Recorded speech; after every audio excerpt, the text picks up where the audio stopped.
For long-range wireless applications, narrowband technologies like MIoT, LoRaWAN, or VICE are often used. However, these technologies have one major limitation: very low data capacity. When a wireless network has many devices and a lot of data traffic, a wireless mesh becomes a better choice.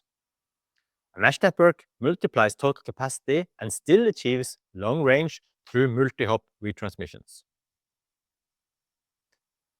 But this introduces a new challenge. How do you reach all devices quickly with an urgent message? Let's take a real use case: high wind alerts for solar trackers. When wind speed rises suddenly, every tracker must move immediately to a safe stow position.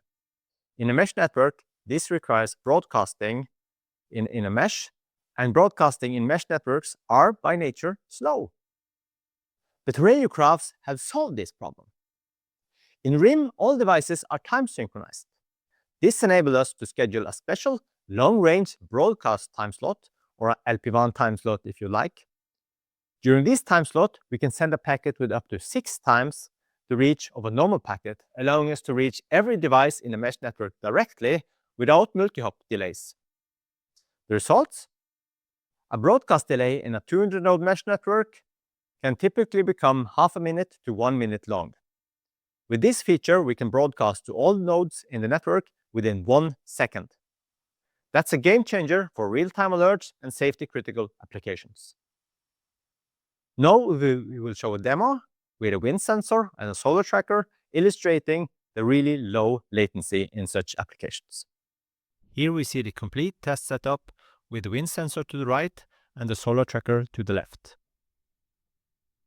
We read the wind sensor via Modbus, and here we use our wireless Modbus extender with a special software to read this wind sensor every second.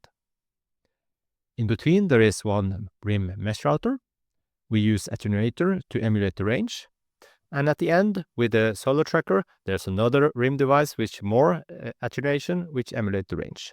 And here we have a model of the solar panels and solar trackers themselves.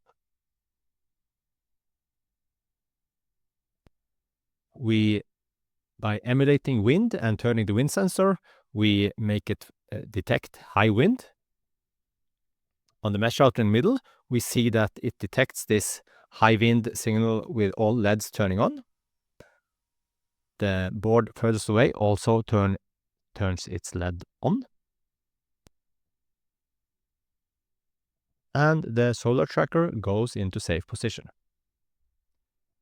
Now we will see the entire system in one shot, showing everything from the wind being initiated to the device in the background going in safe position within typically 1 second.